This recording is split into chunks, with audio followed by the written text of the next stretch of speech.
Hello, everyone. Good evening. This is African Climate Stories Forum, and today, being 31st of May 2024, we'll be having a training on wildlife and underwater photography to be taken by no other than Anthony Ochieng, founder of Tony Wild Foundation.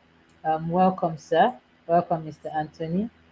In the Thank next you. 1 hour, we'll be having a training session on wildlife and underwater photography with him. And we're expecting that those who will be tuning in to join us this evening, calling all the way from Nigeria, and Mr. Anthony is calling all the way from South Africa. And we just hope that Imagine storytellers could pick one or two lessons from this training session, especially those who want to really explore things around wildlife, underwater. And the environment is such a very large space, but when we talk about the entire planetary ecosystem, life on water and life on land goes hand in hand. And we just felt this would be a very good opportunity to have the wildlife and water photography sessions. I know there are so many things around storytelling visuals. We have the film aspect, we have infographics, but for today, we really want to streamline our training around photography, and he'll be doing justice to this. And would like you to please use your comment sections. We'll be displaying some of your comments on the screen, and with time, he's also going to um, answer your questions when he's done with the training. So the training is going to last for the next 20-30 minutes. So we just try to pay attentions and put our comments coming in, and after that he'll begin to answer your comments one after the other. But trust me, we can all see them on the screen. While Before I introduce him officially, I also like you to introduce yourself from wherever you are joining us from, your name, your organization, whether it's a climate or environmental storytelling organization, or whatever it is you do. Just introduce yourself, tell us what location you're calling from and what you're doing. These will be flashed on the screen because this intro is not just around African climate stories and the trainer. So quickly, I'm going to introduce Mr. Anthony. Anthony is a wildlife ecologist, educator, conservation, underwater photographer, and filmmaker based in Nairobi, Kenya. He's an International League of Conservation photographer, an Emerging League Explorer Club 50 awardee 2022, and 2021 Jackson Wild Grand Prismatic awardee. His work is focused on creating conservation content that will inspire conservation action across all ages and races. He had a unique interest in nature as a teenager, realizing the unique bond between himself and relationship with others. This informed his way of life from being a conservation leader in school to date. Pursuing a wildlife management degree and working for conservation organizations such as Giraffe Center, African Fund for Endangered Wildlife, like Kipia Wildlife Forum and BirdLife International Africa Secretariat. He currently runs Tony Wild, a platform for promoting conservation action by creating awareness on wildlife conservation through photography, film, and science. He collaborates with organizations such as Chimpanzee Trust, Just Digit, Earth Optimism Nairobi Tropical Biology Association of Africa, Action for Cheetahs Kenya, Grevy's Zebra Trust, the Pangolin Project, Adventure for Rhinos, Last Male Standing Rhino Cup of Pilgeta, Conservancy and Game Rangers Association of Africa. That's a mouthful of bio to read out there, but I'm sure I'm going to read it all to you, so you know that who is the person who is speaking to you this evening is someone who is loaded and understands this topic very well. So do ensure that you get your hands ready with lots of questions for him. He's Info Nile Everyday Nile Photojournalism Fellow 2021 and Jackson Wild Media Lab Fellow for year 2020. He's a Nature Environment Wildlife Filmmaker Pitch Winner 2020. Jackson Wild Emerging Filmmaker Scholar 2019, WWF Education for Nature grantee, WWF Africa Youth Award nominee 2018, Top 100 Youth in Conservation in 2021, Top 35 Under 35 Awardee 2020, and 20, EE30 Under 30 for the North America Association of Environmental Educators. So, going to this his specialty, what he'll be focusing on today. His images have been featured in National Geographic, Espana and Africa, Climate Tracker, Climate Visuals Organization, Sustainable Travel, International and Global Landscape Forum.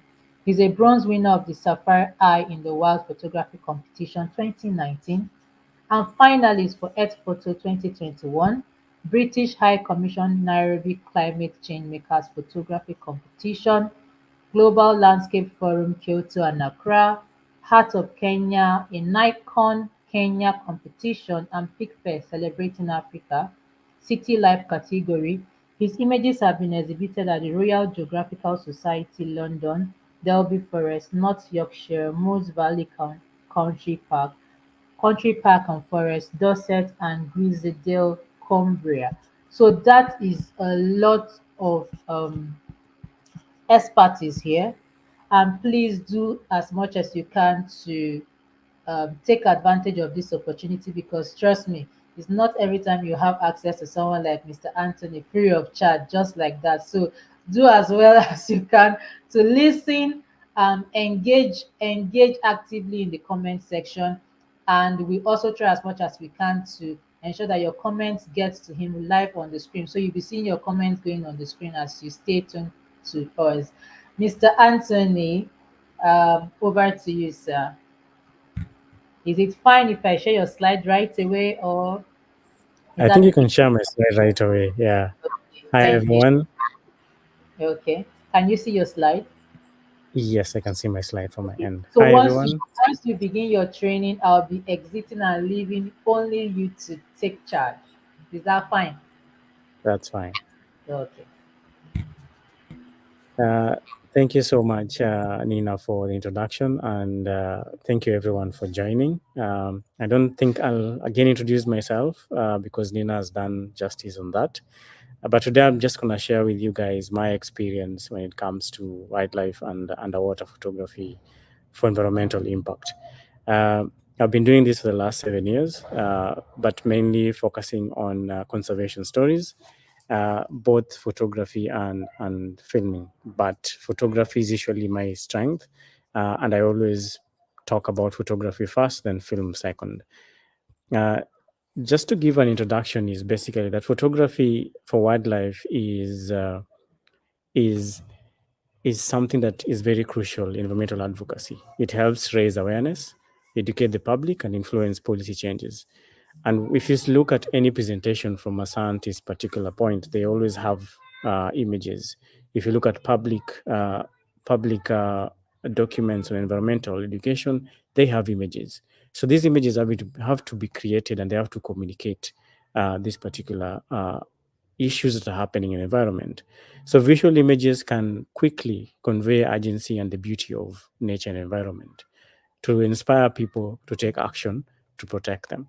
And that is why photography is very, very important. And I'm pretty sure each and every person here has one way or another has been able to actually take a picture of trees, nature in one way or another. And it's one way to just communicate and be able to uh, share more about environmental conservation. So storytelling has a very powerful way to tell this. So, and I tell you how I got into it. So when I used to work for BioLife International, they have an amazing magazine, uh, which will be produced after every 3 months, and I'll get a hand of this magazine, and you'll see the first image, really, really a powerful image that will communicate for you the issues that you'll find in that particular magazine. And one of the questions I kept asking myself is, how do I be the person taking the image on the other end so that I can share these images with people to learn about conservation? So I was inspired by other images to get into the career of conservation photography or wildlife photography. So these images can convey messages very quickly. effectively and more often powerful, sometimes even more better than words. Uh, Compelling photos invoke emotions.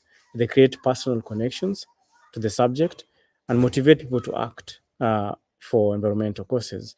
Like you see the images on the right, it's the image of a lady holding grass seeds. But then there's a whole story around the grass seeds and why she's actually holding them, because these women are actually restoring landscapes using grasses. So there's a way you can take images to not only just uh, bring people closer, but share more information about conservation. So there's always the power of visual storytelling. But then, what is really wildlife photography? So, wildlife photography is mainly involves capturing animals in their natural habitat, showcasing their behaviors, interaction, and environment. And the main goal for doing wildlife photography is mainly showing the beauty, raising awareness about the importance of conservation and the threats many species face. But then there's another component of wildlife photography that I do the most is called conservation photography. Conservation photography is mainly one that does not just talk about the beauty, but talks about the issue and also incorporates advocacy as a tool for photography. So when I talk about wildlife photography in this context, it's just to introduce you to what wildlife photography is. But the subset, conservation photography, is the one that I do the most, and that is the one I specialize doing the most. Uh, and there are different techniques of doing wildlife photography. And one of the things I've practiced over time and allowed me to actually be able to share more is that you have to be patient and persistent, especially when it comes to wildlife. Because great wildlife image often require long waits and multiple attempts to require a perfect moment. Uh, like the two images, the two images that you're seeing is one of a honeycomb model, and one of the divers sandile with the fish in front. So trying to make different compositions requires a lot of different patience, and you just need to be able to learn how to be able to take proper images. So patience and persistence really is important, because different situations require different techniques, and you just need to learn how to do them. One other thing is ethical practices. We as photographers must respect wildlife and their habitats and to avoid any disturbance or harm.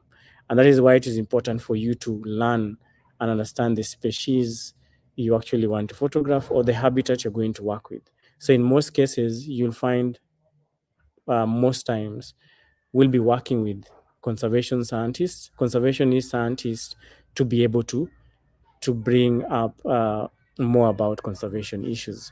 So you don't necessarily just have to walk in and start shooting. You have to have more knowledge in terms of the science on or the background about the habitat and the environment, or basically the animal you're actually photographing. And one thing that is important is gear, uh, which includes a good camera with a telephoto lens, tripods, camouflage gear, if possible, depending on the environment you're going. But I'll still insist, if you have a phone, you can still be able to tell stories of wildlife with your phone. These days, phones have macro capability, so you can shoot even insects around your compound, and you can even shoot birds when you add some bit of component on your phones to be able to shoot birds using your phones. So this is something that you can easily be able to learn over time. So equipment is important, and one of the things I've learned is that the best equipment is the one that you have on hand, and that's the one that will actually be able to help you create those particular images. So as you wait to get a high top notch level equipment, use the one that you actually have to create images. uh, so underwater photography mainly involves taking pictures underwater, and mostly marine life. And marine life here, we talk about mangroves, we talk about corals, we talk about fish, and just the beautiful underwater landscape and ecosystem. And the goal is just to show the beauty and to bring people closer to the ocean using images. And for me, the first time I actually dived or went uh, into the ocean for the first time was in 2011, and it was a marine ecology class. And luckily enough, I was a good swimmer, so it allowed me to be able to explore. So when I did my first jump into the water and I saw uh, this beautiful garden of corals with fish of different colors, I kept on asking myself, how do I go back over the years? So in the last 2, 3 years, I've been working, investing on getting into underwater. And right now I'm just coming into showing the images that I've been taking over time, just to show the beauty of what the marine and ecosystem have. Because sometimes you can't really protect what you can see. And there's a saying I've learned from a couple of friends, who have taught me that you can't really teach people things that you can see. So you have to take images to be able to share those images with them. Uh, and Underwater technique is a bit different from land technique. One of the things you need to learn as an underwater photographer is you need to be able to dive comfortably and with the right equipment and capable of handling underwater conditions. And underwater conditions can vary. It can be visibility can be poor, good visibility. There can be surges and everything else, but then you need to learn. And for me, to be honest, this is a new space for me. I'm Most of my career in photography has been on land, and just transitioning to underwater has been so much beautiful. And I can't wait to keep on sharing these amazing images. And you need to understand natural light behaves very differently in underwater, and often requires artificial light or even strobes for you to get clear images and vibrant images. So I didn't mention that photography involves two things: light and composition. So when you identify your light properly, you're able to get the combination of a nice story being told in a frame by just playing with the light and the composition. So one of the things for underwater is key gear. You need to have a waterproof camera, underwater housing, strobes and lights, and sometimes macro lenses for close shots. So even if you don't have such equipment, these days there are different underwater casing for phones that you can actually be able to go with them underwater. There's GoPros, there's uh, Infinix, I think Infinite 360. You can actually go with them underwater to be able to learn more about. You can able to take pictures underwater with them, so don't really limit yourself with the different expensive gear. So I'll just give an example about how an example of a conservation photography that I've done recently. And one is about the mountain bongos. So mountain bongos are only found in Kenya, and there are only like 100 left in the wild. And the Mount Kenya Wildlife Conservancy Trust, together with Kenya Wildlife Service, are working together to ensure that we have at least 750 of them by 250 by 2050, sorry. And rewilding is key. If there's a smaller number of a species like the mountain bongo, you have to be able to study them, understand them, to be able to rewild them and have them uh, have them in the wild. And when I had a chance to actually photograph them, I had to tell the story all full round: the animal species itself, the people involved in the conservation effort, and the issues around it. So if you go to my Instagram page, you'll get a couple of reels done on the same. You'll get uh, a couple of images talking about the same. And the reason why we basically do this is because we have to be aware that we all have to be aware that uh, that species are actually going into extinction, and there are people who've never seen the mountain bongo. So when you share images with people, they get closer to the mountain bongo and actually be able to know where it exists. And beyond that, conservation organizations such as Mount Kenya Wildlife Conservancy Trust can use these images to publicize and educate people about conservation issues. So this is just one example of a story that can work with. And I may not be mentioning climate change, but most of the issues that are affecting wildlife today are linked highly by habitat destructions, uh, forest fragmentation, uh, which internally cause climate change uh, in the long run. And when habitats are being affected, when habitat is affected, the species is being affected. So climate change and biodiversity is a key component in ensuring that we conserve an ecosystem. And images for me are the best way I can communicate to you, to anybody, even my mom, my dad. I can communicate with them with images for them to get inspired into conservation. Uh, One of the things I've learned is that, and I keep on, and that's why I keep on pushing, is that you're only as good as your last quote, as your last story. And that's what Helen Thomas says. So when you are a photographer or you're getting into photography, every time you make a story, every single day, you have to be able to change, to learn, and to improve your stories every single time. Uh, and and every time you get a chance to take images, please make it the best so that people can see your last story and be able to learn more using the next story that comes. Uh, and then another example for underwater, which I'm really passionate about, is about coral restoration, which is something I'm attached to in one or another in terms of seeing how coral change over time due to overfishing or due to destruction of ecosystems. And this is linked to one organization in Kenya called Revolution, which works mainly in restoring corals in restoring corals in the Wasini Channel. And last when I was there, when I was telling the stories of the different reef ranges, the corals are actually turning white because there's increase of the water is too warm, and that water, when it's too warm, it expels the algae living in the tissue, causing the coral to turn completely white.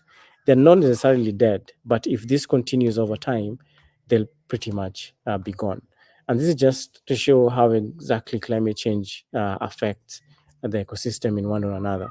And images are out there so you can be able to share with them and people can actually learn and see that their actions on the land actually affect ecosystems uh, down in the ocean. Uh, and when you continue doing this, when you combine art and advocacy, photographies are very powerful in highlighting these particular issues. And we are so blessed right now to have social media, because social media has been a very perfect tool uh, to be able to share about these images. And when you get into social media today, there are so many images from, you name them, from African stories, Amapiano, the rest, they are all going around, but also conservation images are within that particular space. And you just have to stop and actually learn what's really going on. Exhibitions, publications, collaborations with environmental organizations can help reach a wider audience and maximize impact. And for conservation photography, one of the key things you have to do is you have to be able to partner with the conservation organizations to tell their story so they can reach a more wider audience.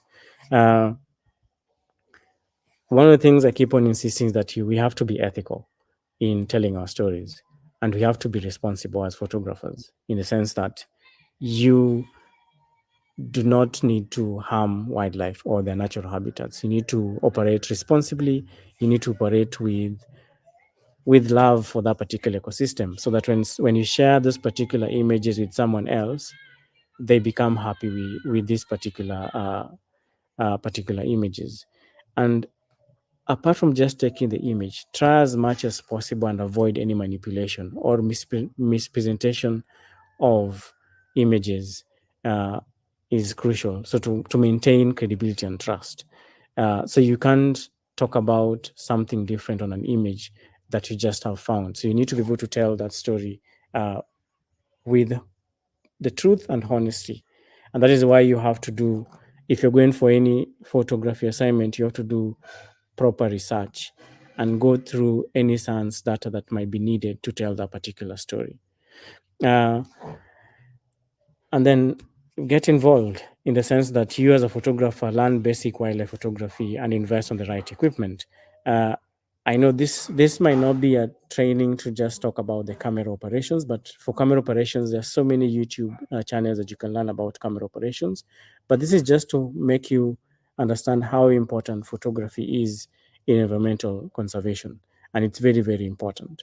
So as a photographer, all you need to do is invest on the right equipment, practice ethical photography, and continuously share your passion with others to be able to learn more about different areas that you work in terms of conservation.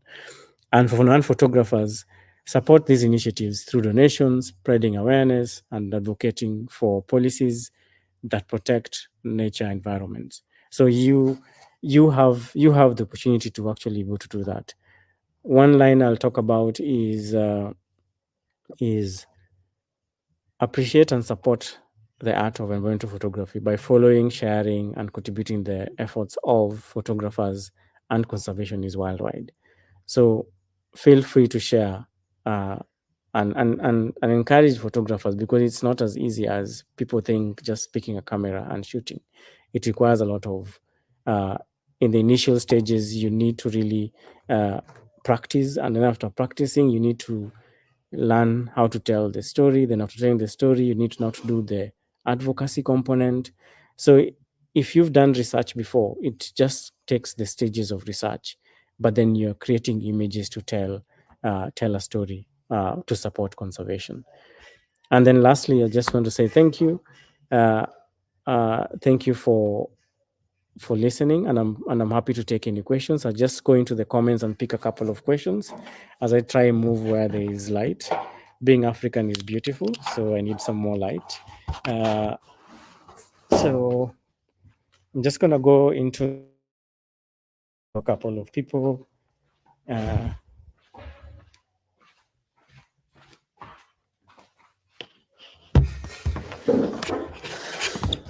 and pick a couple of questions. I'll start with Shafiq from Kenya is asking, is just saying, I have started photography and combining that with YouTube channels, strides and environmental conservation by planting seed balls. So again, you have to figure out how best you be able to communicate, and good job, Shafiq, and just keep on doing what you're doing, and share what you do in terms of restoration with seed balls up in the north. And then there's a question again from Husna, who's asking, how we can be sure the whole process of photography do not distract ecosystem, not only on macro invertebrates, even micro one, so that to ensure story impact are done, ecosystem is conserved. So you have to be able to use that environment carefully. As I say, ethical practices are very, very important. So it just helps with conserving the environment. And then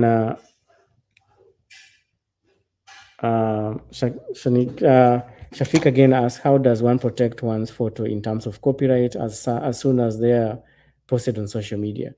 So there's one thing called exit data that is there on your images. And when you share images, you have to caption them correctly. And that depends with you as an individual, whether you can be able to like add captions, uh, add a copyright on your image, or you can just share your image, but you'll be able to know that this is your image over time, and you can able to do like search engine optimization, SEO on your image. So if you search your image and find it being used somewhere, you can be able to actually follow up and see if they actually use it. But it's in very rare occasion you'll find people use your images without coming to ask you first. They'll ask you first because they know there's a whole copyright law around it before you're actually able to use that particular image. Yeah. So that's pretty much. I don't know if anybody has a question. I'm seeing there's a gentleman who's just joined. And So, Habib, I think I have to unmute you to take over the Q&A. Habib, I don't know, can you hear me? Okay, I can hear you. Yes. Okay, Mr. Anthony, So, good afternoon. good afternoon. Yeah, I joined 8 minutes behind, and I followed through everything you said. I really want to thank you for going deep into the waters of wildlife with us. So it was a deep conversation, I must tell you. And apart from you Okay, we have a question. I don't know if you can quickly take this question, Mr. Anthony, please. So, Super Scientist is asking, can you talk about your work educating young people in photography conservation? Any good tips? So, one of the things, one I know, one of the things that when I meet people, I have this tag: I'm a photographer, but my actual tag or my actual legacy is to be able to educate as many young people as possible to understand why conservation is key. And I use photography as a link. And one of the things we do with schools is that we provide them with cameras and they're able to visit the national park, take images, and learn from these particular images to be able to practice conservation action within their school.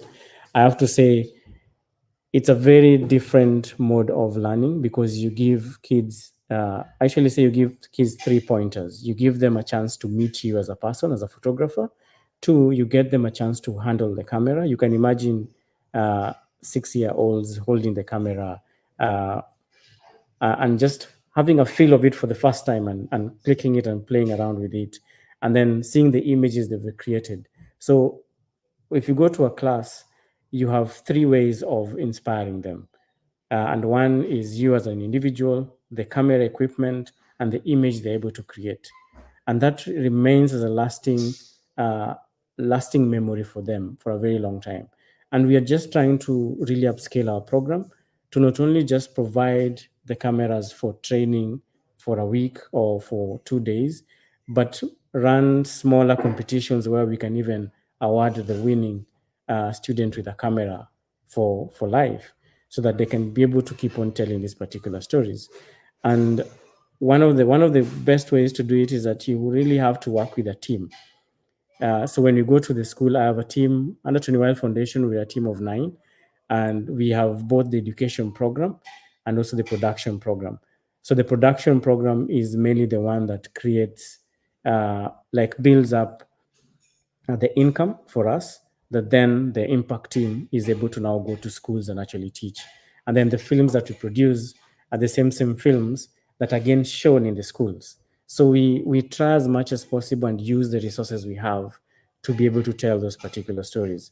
And this is all about Tony Weil Foundation, which you can actually go check on the website. If you follow me, you'll find the website of Tony Weil Foundation where you can learn more about what we do. Yeah. And thank you, Super Scientist, for the question. Okay, Mr. Anthony, thank you again for answering that question. I think you have another question. So it's an interesting lecture today because the questions keep coming in and coming in. So I have a question for Yeah, you, but why not answer this first? yeah. So Zig is asking, what's your most memorable shot as a conservationist? Oof, let me remember. So you see the image that you're seeing on the screen right now. That image is one of my most memorable shots because it tells an all-round story. Uh, this is taken using a drone, and it was very early in the morning. And it's more of like a reflection of uh, the clouds to the sky, the clouds on the ocean. And this particular mangrove ecosystem is actually protected by women from Gazi Bay, who actually use it as a boardwalk, as a ecotourism center for them to actually earn a living. And every morning you'll find them seated there waiting for visitors to come in. But this particular shot was not even directed by me. And that's why when you work with teams, it becomes more interesting.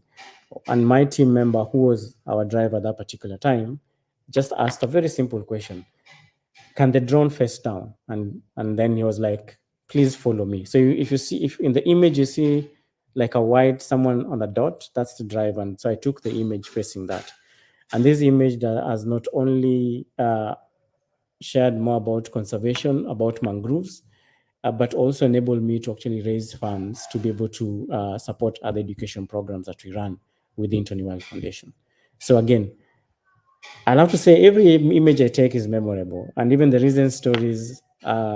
Every single day, if I show you the images of the underwater images I was taking today, the bongo stories I've been doing in a couple of, I've done the last 2 weeks. Every image is just memorable, and I can't really say that there's one that really sparks me, because all of them are talking about conservation issues that need to be addressed in one way or another. So if they're memorable shots, it depends with whatever angle you look at it. But for me, all of them actually communicate conservation impact in a very, very powerful way. But thank you, Ziggy, for the question. Thank you again, Mr. Anthony, for doing justice to that question. So, actually, I wanted to come in from the financial angle, most especially for new entrants. That's new photographers that want to I venture think I into lost. deep water photography. So, I don't know if you have a tip for them on how they can source for funds. Normally, we know, okay, family, friends, and all, but as an expert, can you just give us one or two tips on how they source for funds or how you source for funds when you were starting up? So, uh, so I started up. So basically, I didn't start up by buying a camera.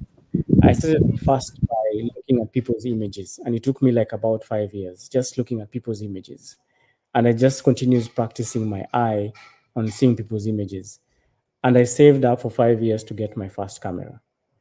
And when I found my first camera, it gave me an entry point. But I used to work before, so I used to work for conservation organizations. So I used to earn something and I'll save. Apart from supporting my day-to-day livelihoods, I'll be able now to be able to save up and buy the cameras. And every single time I got an assignment, I'll probably budget. There's the normal finance way where you say 30% goes to this, 20% goes to this, 50% goes to this. So you can able to continuously budget over time. So it's just a matter of learning finances and learning how to to what practical way to save up. But I have to be honest, there's no right way. I've made a lot of mistakes in terms of finances to make sure, because I'll probably buy an equipment but I'll never use it, or I'll hope an assignment will come through but didn't come through. And then I have this amazing education program that I need to run, also needs funds. So I need to also fundraise for them. So there's always just a matter of being creative as you continue doing your work. And that's why I say, as a photographer or as a conservation storyteller, persistence and patience. Uh, if I tell you how I got my underwater camera, you will be. I probably manifested it like 2 3 years ago, and I asked myself, how can I buy one? So it took me 3 years working just to make sure I can be able to get that particular equipment and be able to take these particular images.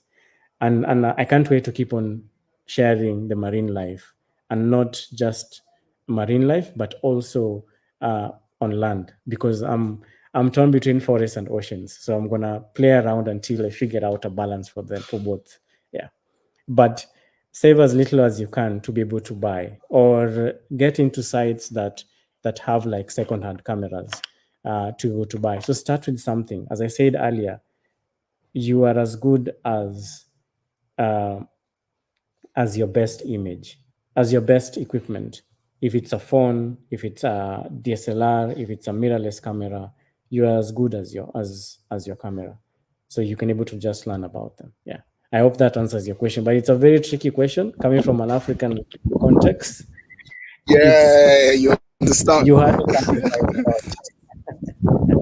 Exactly. So we still have more questions. I think we have about three questions that popped in while you were answering that. So it's looking like we're going to have you again on this forum. But still, let's dissect this question. So, Mr. Emmanuel is asking. You spoke about underwater lighting. How do you manage to pull off a good photography lighting underwater? Uh, so one of the things for underwater is that you need to be able to get visibility, but then there's strobes that actually you can use to go underwater.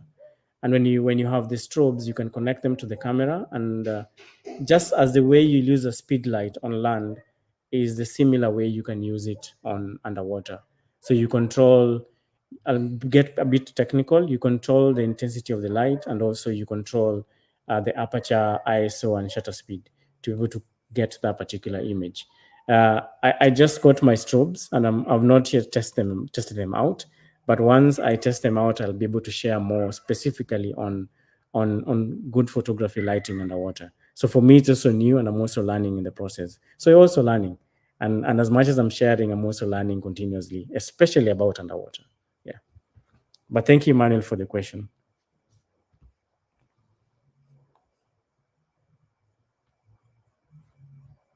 Sorry, I lost you. I can't hear you. Some use AI to create captions of image. Is it right? Uh, Again, feed the AI with the correct information.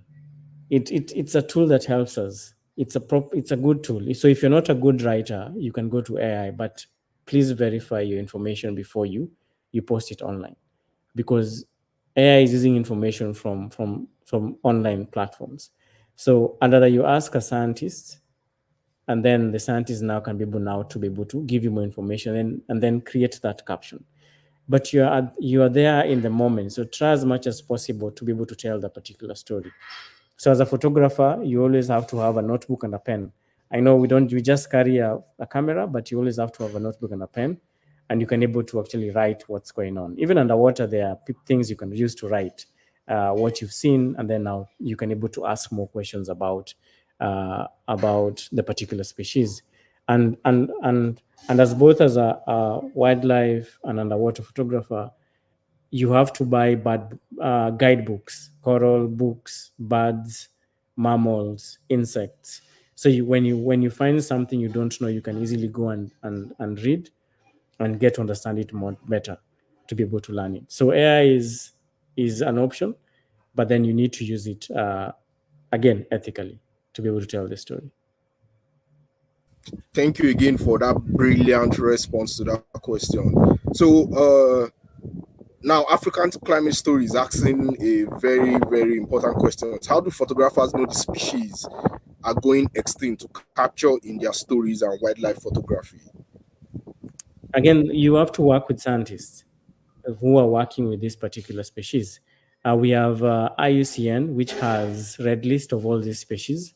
You can able to check the species that you're working on, get the people who are working on this particular species, and then once you get them, contact them, have a conversation with them, share your interest, because they will have to look at your portfolio. So if you have done something before in the same, you can able to learn from them, and they can able to invite you to be able to be part of their story.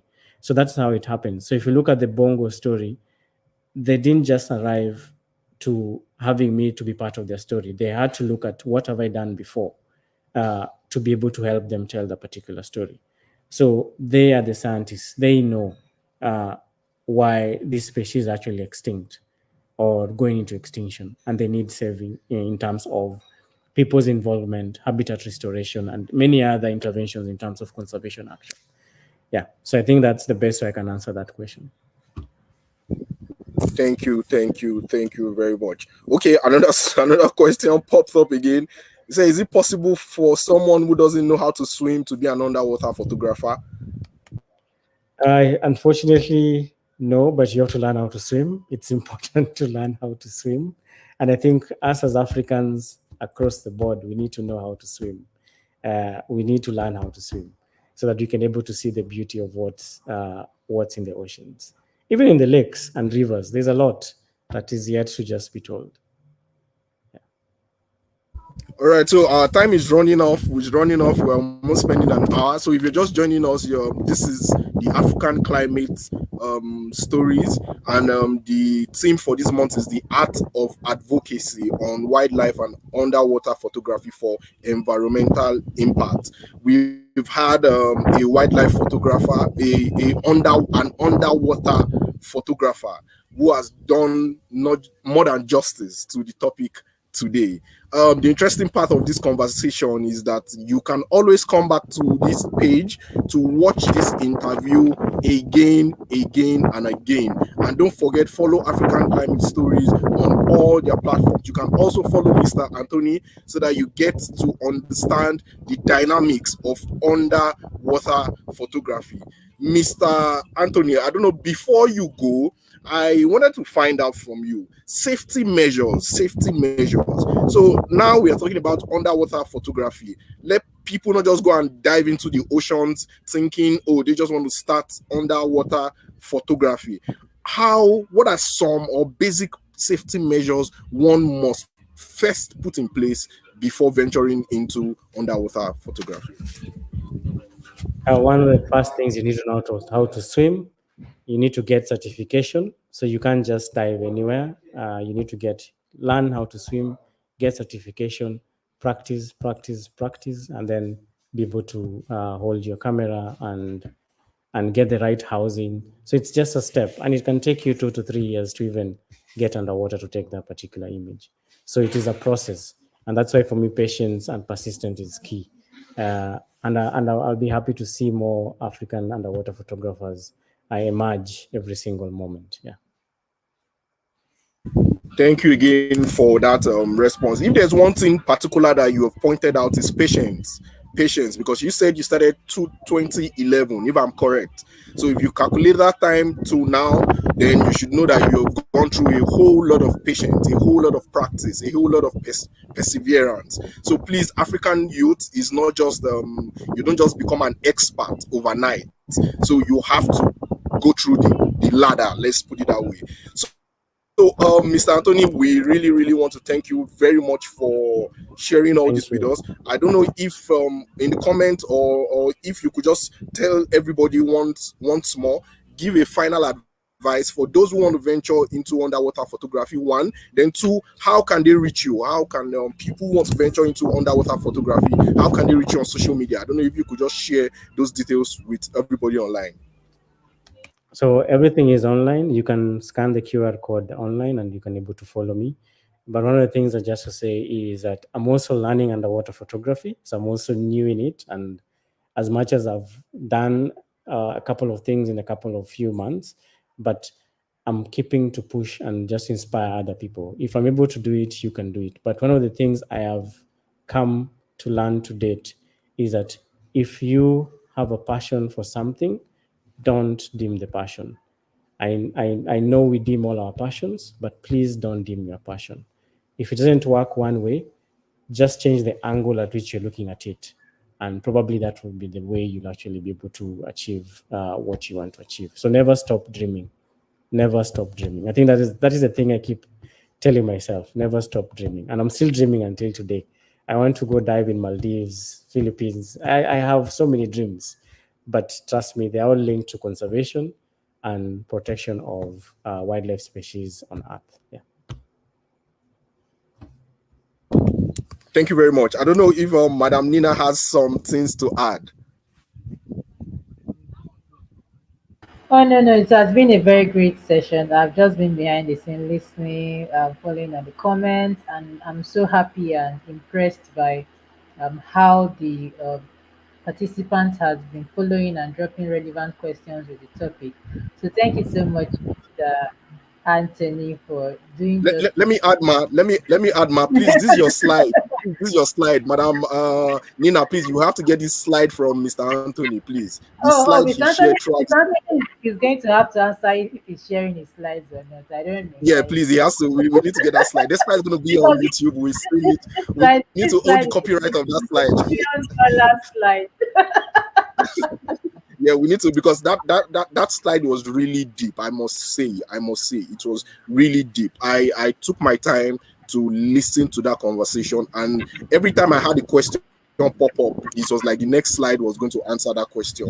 And I really want to say, I want to thank the African climate team, that the department that does the selection of guests. You've done a good one on this forum. You've done a very, very good one on this forum. In fact, the questions that have come in have shown that the speaker is this is what he's made for. This is what you're made for, Mr. Anthony, and we really appreciate. Really appreciate. Thank So I don't know if this thank is a you. good place, Madam Nina, to draw the curtain for today. And we're looking forward to another interesting conversation on African climate story. So for everybody who have joined us today, we want to say a very, very big thank you, and most especially to Mr. Anthony. So please don't forget, follow us on all our social media platforms. Scan the screen where you're seeing Mr. Anthony's page. You should be able to follow him on all social media platforms. As you can see, he's a patient man, so bug him with questions. He will answer you. He's a very patient man. Someone that took how many years to learn this trade is a patient man. So please send in your questions, and I know he's going to guide you at every time. So he's the life jacket to underwater photographers. Thank you so much, Habib. Thank you, Mr. Anthony, once more. Thank you very So much. it's a wrap for today. Thank you. See Yeah. you on next month and our conversation where we Thank you very much, Mr. Anthony. Thank you thank very you much. so much. Thank you. Bye. Thank you, Thank guys. you. Bye bye. Bye. Thank you.